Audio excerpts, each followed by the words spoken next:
Students, good morning students. Today we are going to learn determinants of demand. तर हा जो भाग आहे लॉंग आन्सरिंग साठी नेहमी विचारला जात होता. 8 मार्कासाठी पूर्वी क्वेश्चन होता तो त्या क्वेश्चन मध्ये हा भाग विचारला जायचा. सो अतिशय सिंपल भाग आहे. Just listen to me and keep in mind and answer the question in your exam. Okay, तर पहिल्यांदा डिटरमिनंट्स म्हणजे मार्केट डिमांडवरती परिणाम करणारे जे घटक असतात, म्हणजे मागणीवर परिणाम करणारे जे घटक असतात, त्यामध्ये पहिला घटक कुठला आहे तुमचा? तो घटक आहे प्राइस. प्राइस म्हणजे काय?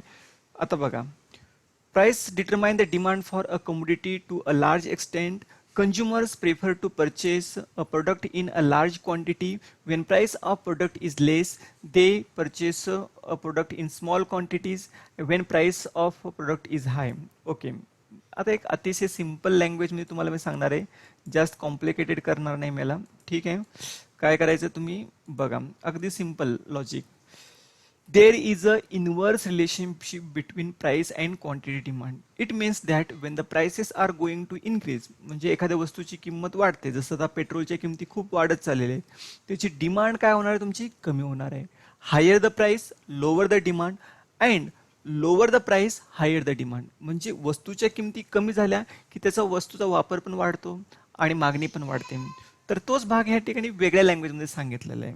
बाकी यामध्ये काही विशेष फरक नाही. देर इज अ इनवर्स और opposite relationship between price and quantity demand. एवढाच भाग आहे, दुसरा काही नाही त्यामध्ये.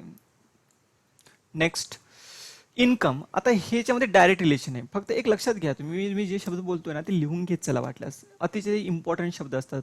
Direct relationship means income of consumer decide purchasing power of consumer, in which turn influence the demand for product. Rise in income will lead to rise in demand for the commodity and fall in income will lead fall in demand.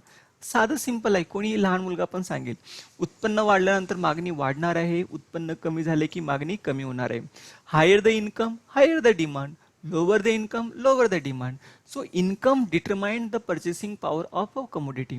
म्हणजे आपले income decide करतं. Income जास्त असेल तर आपण वस्तू घेतो. Every person would like to buy commodity. प्रत्येक व्यक्तीला काय वस्तू खर्च करायला आवडतात, म्हणजे प्रत्येक व्यक्तीला वेगळ्या प्रकारच्या वस्तू खरेदी करायला आवडतात. But if we don't have money how we can buy. आपल्याकडे समजा वस्तूच नसेल तर आपण कशी वस्तू खरेदी करणार आहे? नाही खरेदी करू शकणार आहे. त्याच्यामुळे आपल्याला हा भाग लक्षात घेणं आवश्यक आहे. Higher the income higher the income higher the demand, lower the income lower the demand. आता यालाच मीठ मसाला लावून सांगायचं. When the prices of goods are going to increase, that time income purchasing power of the consumers are going to decrease. किंवा असं म्हणू शकतो, when the particular person's income is low that time demand is less. When the particular person's income is higher that time he is going to buy more commodity. Next one is price of substitute goods. आता सांगितल्याप्रमाणे substitute कमोडिटीची price ही जर कमी झाली तर त्याची demand काय होणार आहे बघा. Okay, if a substitute commodity goods is available at lower price, then people will demand cheaper substitute goods than costly goods.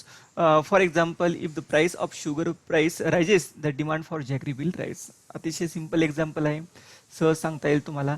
Substitute goods असतात मार्केटमध्ये. एक तुम्हाला मी उदाहरण सांगत आहे, तर आता साखर आणि गुळ याचं उदाहरण दिलेलं आहे. When the prices of sugar are going to rises, the demand for jaggery will increase. Actually sugar खाऊच नाही, पण मी इतर जे सांगितलंय ते त्यानुसार मी एक्सप्लेनेशन सांगतोय मी.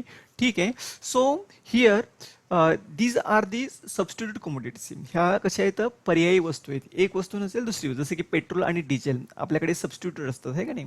मग आपण पेट्रोलच्या किमती खूप वाढत असतील तर डिझेल कारची डिमांड वाढणार आहे, आणि डिझेलच्या किमती खूप वाढत असतील तर पेट्रोलची कारची डिमांड वाढणार आहे. इट मीन्स दॅट ह्या ज्या काही एका वस्तूची किंमत वाढली की दुसऱ्या वस्तूची मागणी वाढते. Okay. Next, price of complementary goods. Change in the price of complementary commodity would also affect the demand for other commodity. For example, car and fuel. If the price of fuel rises, the demand for car will. Okay. तर बघा काय सांगितले तुम्हाला की complementary goods, काही goods एकमेकावर अवलंबून असतात, आहे का नाही. त्याला परस्पर पूरक वस्तू असं म्हणतात. तर म्हणजे एकमेकावर अवलंबून असतात. जसं तुम्हाला मी सांगितलेलं आहे की समजा फ्यूलचे प्राइसेस खूप वाढत असतील तर कारची डिमांड कशी होणार आहे, कमी होणार आहे. आणि फ्यूलची प्राइस कमी होत असेल तर कारची डिमांड काय आहे, वाढणार आहे. So they are depend on one another. ज्याप्रमाणे आपण बघितलं होतं या ठिकाणी higher the income higher the demand, lower the income lower the demand. इथं कसं आहे, कॉम्प्लिमेंटरी गुड्सच्या प्राइसेस कशा आहेत. If the complementary goods prices are higher, the demand is lower, and complementary goods price is lower, that time demand also higher. Okay. So nature of product, त्या वस्तूची nature कसं आहे, स्वरूप कसं आहे, त्यानुसार सुद्धा काही गोष्टी आपल्याला बघायच्या आहेत. If the commodity is necessity, its uses is unavoidable, then the demand will be continue to be same irrespective of the corresponding price. For example medicine to control the blood pressure. Okay. आता तुम्हाला माहित असेल nature of product, ती वस्तूचं म्हणजे nature कसं आहे. जसं तुम्हाला मेडिसिन असतील, कितीही किमती वाढल्या तरी काही फरक पडणार आहे का डिमांडमध्ये, नाही. समजा जे बेसिक नेसेसरी गुड्स असतात त्या आपल्याला घ्यावेच लागतात इरिस्पेक्टिव्ह ऑफ प्राइस. जसं पेट्रोल आहे, आता पेट्रोलच्या किमती जरी वाढल्या तरी आपल्याला ट्रॅव्हलिंगसाठी ते पेट्रोल घ्यावंच लागणार आहे. किंवा आणखीन एक आपल्याला सांगता येईल बेस्ट एक्झाम्पल, तो म्हणजे मेडिसिन. मेडिसिन असेल ते irrespective of price, we don't consider about that prices are lower or higher. त्या वस्तूच्या किमती वाढलेल्या आहेत का कमी झाल्यात याचा आपण विचार करत नाही. वाढल्या तरी डिमांड तेवढीच, कमी झाल्या तरी डिमांड तेवढीच, because there is no change. कंझ्युमरच्या बिहेवियरमध्ये काहीही बदल होणार नाही, because of that goods are so important that demand is unavoidable. त्याची मागणी आपण टाळू शकत नाही. Size of population, simple example आहे. Higher the population higher the demand, lower the population lower the demand. There is also one important point, हा 4 मार्क्ससाठी आला होता, हा एकच पॉईंट. तर तुम्हाला ते कॉम्पोजिशन ऑफ पॉप्युलेशन याबद्दल सुद्धा सांगायचं आहे. There are different types of population. For example child population, त्याप्रमाणे boys population, girls population, adult population. त्याच्यामध्ये सुद्धा आपण एज वाईज क्लासिफिकेशन करू शकतो, एरिया वाईज क्लासिफिकेशन करू शकतो. सो रिच आणि पुअर यानुसार सुद्धा क्लासिफिकेशन करू शकतो. So when the in short, higher the population higher the demand, lower the population lower the demand. So when population is going to increase, automatically demand for that commodity is going to increase, and population is going to decrease, demand for that commodity is going to decrease. लोकसंख्या वाढली तर मागणी वाढणार आहे, आणि लोकसंख्या कमी झाली तर मागणी कमी होणार आहे. एक्सपेक्टेशन अबाउट फ्युचर प्राइस, अतिशय महत्वाचा पॉईंट आहे, बरेच मुले इथं कन्फ्यूज करतात. If the consumer expect the prices to fall in future, he will buy less in the present at the prevailing price. Similarly, if he expect the prices to rise in future, he will buy more in the present at the prevailing price. आपल्या सर्वांना माहित आहे, समजा आपण फ्युचरमध्ये असं expect करतो, काय एक्सपेक्ट करतो की एखाद्या कमोडिटीची प्राइस ही वाढणार आहे. जसं तर सोन्याच्या किमती वाढत आहेत, 45,000 काहीतरी मी ऐकलं होतं. तर ते 30,000 पासून ते 40, म्हणजे मी तर 2009 मध्ये जेव्हा बघितलं होतं तेव्हा त्याची 4,500 10 ग्रॅम आहे का नाही, तर त्याची तेवढी किंमत होती. पण नंतर आता इतकी वाढत चालली की दिवसेंदिवस त्याची किंमत वाढत चालली आहे. आणि when we assume that the prices of gold are going to increase, today's demand is also going to increase. समजा फ्युचरमध्ये वाढणार असेल तर आजच परचेस करणं गरजेचं आहे. समजा गव्हर्नमेंटने सांगितलं की उद्यापासून आणखीन जे पेट्रोलच्या प्राइसेस 2 रुपयाने वाढणार आहेत, तर we would like to buy that commodity at present. आत्ताच आपण त्याची वस्तूची डिमांड काय करतो, वाढवतो. म्हणजे फ्युचरमध्ये वाढणार आहे, फ्युचरमधला खर्च कमी करायचा असेल तर आत्ता डिमांड करा, आहे का नाही. आणि आता ऑन दी अदर हँड असं सांगितलं की आता पेट्रोलच्या किमती 5 रुपयाने कमी होणार आहेत उद्यापासून, तर आज आपण पेट्रोल भरू का, पेट्रोलची टाकी फुल करू का, नाही करणार. Means in future the prices of goods are going to increase. फ्युचरमध्ये एखाद्या कमोडिटीची प्राइस वाढणार असेल, so today's demand is going to decrease. आजची मागणी कशी होणार आहे, तुमची कमी होणार आहे. ॲडव्हर्टाइजमेंट आपल्या सर्वांना माहित आहे, higher the advertisement lower, higher the demand lower the advertisement lower the demand. आपल्याला माहित आहे की खोटं बोल पण रिटर्न बोल म्हटल्यासारखं. म्हणजे काही लोक खूप असं ॲडव्हर्टाइजमेंट करतात, खूप काही सांगतात, हे चाललं, हे घ्या, ते घ्या.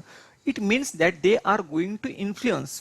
आपण अनेक वस्तूंची जाहिरात आपण टी व्हीवरती बघत असतो, आणि अनेक फसव्या जाहिराती असतात. ही अंगठी घाला म्हणजे ही तुमची शनी निघून जाईल, तुमचं मंगळ निघून जाईल, हे all these are fraud advertisement. हे सगळ्या खोट्या फसव्या जाहिराती असतात. त्याचा काही आपल्या जीवनाशी किंवा परिस्थिती काही संबंध नसतो. But that goods also demanded by the consumer who are nonsense. तर काही मूर्ख लोक असतात ते खरेदी करतात आहे का नाही.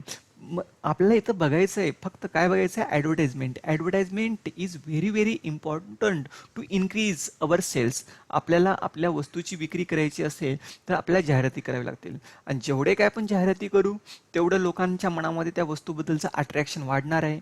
It means that in short we can say that higher the advertisement higher the demand and lower the advertisement lower the demand. तुमच्याकडे सोन्याचा खजिना आहे परंतु तुम्ही त्याच्याबद्दल दुसऱ्यांना काही सांगितलंच नाही तर त्याबद्दल कोणालाही त्याचं अट्रॅक्शन होणार नाही आणि कोणीही त्या वस्तूची डिमांड करणार नाही. So we have to advertise our product. आपल्याला आपल्या प्रोडक्टचं ॲडव्हर्टाइजमेंट करणं आवश्यक आहे.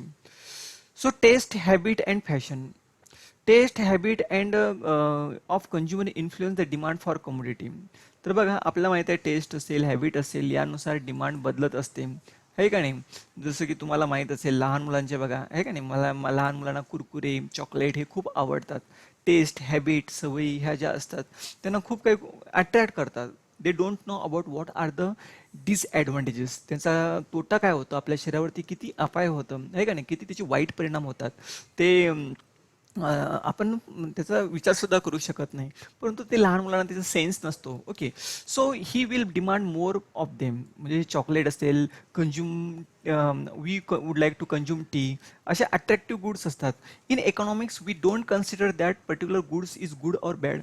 ती वस्तू चांगली का वाईट आपण याचा इकॉनॉमिक्समध्ये विचार करत नाही. फक्त आपण इकॉनॉमिक्समध्ये या गोष्टीचा विचार करतो की ते वस्तूची मागणी वाढत आहे का कमी होत आहे. वाढत असेल तर का वाढत आहे आणि कमी होत असेल का कमी होत असेल. Similarly, when new fashion hits the market, the consumer demand that particular type of commodity. बघा मार्केटमध्ये एखादी नवीन फॅशन आले तर लोक त्या फॅशनच्या मागे लागतात आणि अनेक जण अनेक फॅशनेबल वस्तू घेत असतात. हे काय जसं माहेरची साडी मागे एक निघाला होता चित्रपट, त्यामुळे अनेक जणांकडे त्या साड्या खरेदी केल्या होत्या आहे का नाही.